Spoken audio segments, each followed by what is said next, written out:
For most of human history, intelligence was limited by biology. Then it became limited by computers. And now, it is limited by infrastructure. Because in the modern AI race, the most important question is no longer how smart is your model, it's how much compute can you build. And right now, one person is pushing that idea further than anyone else: Elon Musk. While companies like OpenAI and Google are competing at the model level, Musk is playing a completely different game. He's building the factories of intelligence itself. And those factories have names: Colossus, Terafab, and eventually something much bigger. Let's start with Colossus, because this is where everything begins.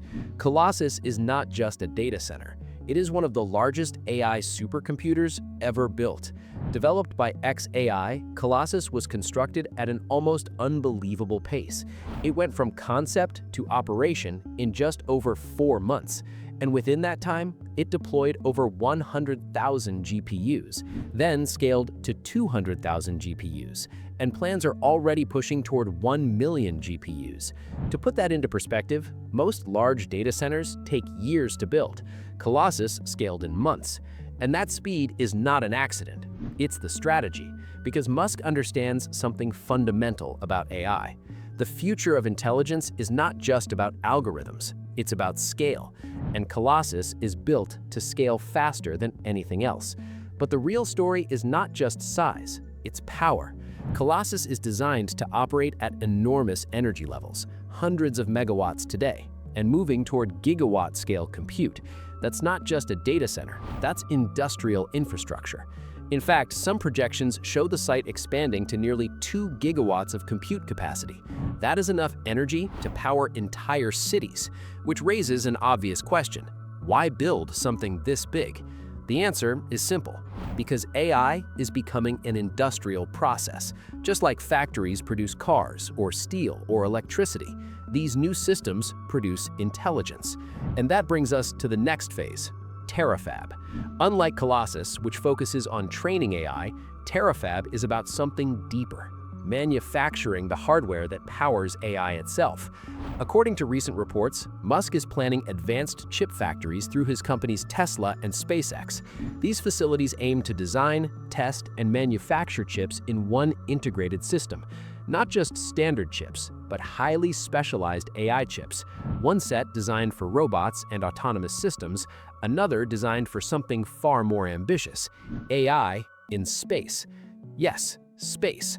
Because Musk's vision doesn't stop at Earth. He's exploring the idea of deploying AI compute in orbit. Why?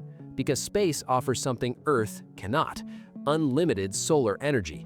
In orbit, solar panels can generate continuous power without interruption. No night cycles, no weather, no atmospheric loss, which means AI systems in space could eventually run cheaper and at larger scale than those on Earth. This is not science fiction. Prototypes already exist: small AI satellites generating power and performing computation, with plans to scale toward megawatt-level systems. And the long-term vision? A distributed network of AI satellites, an AI intelligence layer, processing data, training models, running systems above the planet. This is where things start to get serious, because once compute moves into space, the limitations of Earth disappear. No land constraints, no grid limitations, no traditional infrastructure bottlenecks, just scale, massive scale. And that leads to a bigger concept. What Musk is building is not just AI, it's a supply chain for intelligence, from chip manufacturing to data centers to space-based compute, all integrated, all controlled, all scaling together. And this is where the strategy becomes clear. Most companies rely on external suppliers: chips from NVIDIA, cloud from Amazon, infrastructure from third parties. Musk is trying to own the entire stack, from silicon to software to orbit. That level of vertical integration is rare, but it gives one critical advantage: speed. Because when you control everything, you don't wait. And in AI, speed is everything. Now, let's talk about the numbers, because this is where it becomes almost unbelievable. Musk has stated that his goal is to eventually have more AI compute than anyone else combined. That includes every major player. And to reach that goal, he's scaling aggressively. deploying hundreds of thousands of GPUs, planning for millions, investing tens of billions of dollars. This is not incremental growth, this is exponential expansion. And it comes with massive challenges: power consumption, environmental impact, cooling systems, water usage. These facilities require enormous resources. Some estimates show millions of gallons of water per day and power usage comparable to large cities. This has already triggered concerns and controversies, because building intelligence at this scale is not neutral. It reshapes infrastructure, economics, and even geography. Cities become AI hubs, regions compete for compute, and energy becomes the limiting factor, which is exactly why space becomes attractive, because in space, energy is effectively unlimited.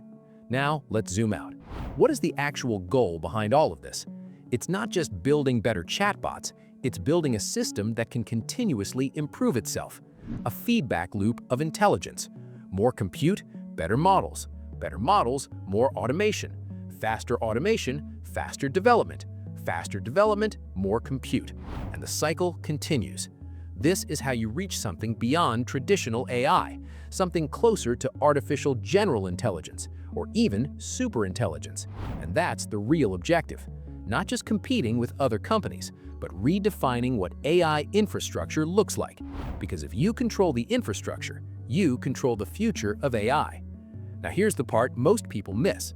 This is not just about technology, it's about geopolitics. Because AI is becoming the most important strategic resource in the world.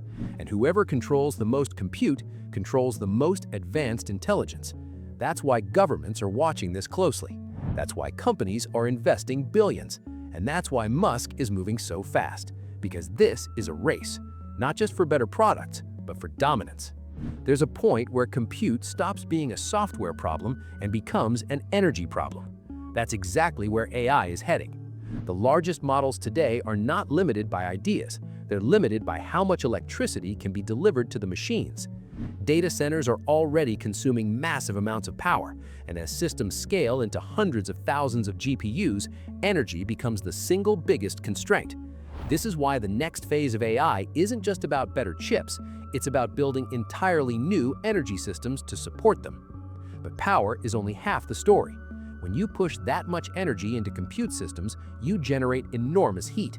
Cooling becomes a critical engineering challenge. Traditional air cooling simply doesn't scale at this level, which is why advanced systems are moving toward liquid cooling and immersion cooling techniques. In some facilities, entire racks of GPUs are submerged in specialized fluids to dissipate heat efficiently. This is not typical IT infrastructure anymore. This is industrial-scale thermal engineering. What Musk is building resembles something much closer to a production line than a research lab. Instead of running isolated training experiments, these systems operate continuously, producing new versions of models, refining them, and redeploying them at speed. It's an assembly line for intelligence. Data goes in, models improve, outputs are deployed, and the cycle repeats. This continuous loop is what transforms AI from a static tool into a living system. Moving compute into space isn't just about scale, it's about removing constraints. On Earth, everything is limited: land, power grids, cooling systems, and environmental regulations. In orbit, those constraints disappear. Solar energy becomes constant, cooling can be handled through radiation into space, and expansion is only limited by launch capability. This is why space-based compute isn't just an extension, it's a fundamentally different category of infrastructure. And the battlefield is no longer software, it's infrastructure. Massive, industrial, global infrastructure, and possibly interplanetary. Because once AI systems expand beyond Earth, the scale changes completely. From gigawatts to terawatts, from data centers to planetary systems. And that's where the name Terafab starts to make sense. Not just a factory, but a factory at the scale of energy itself.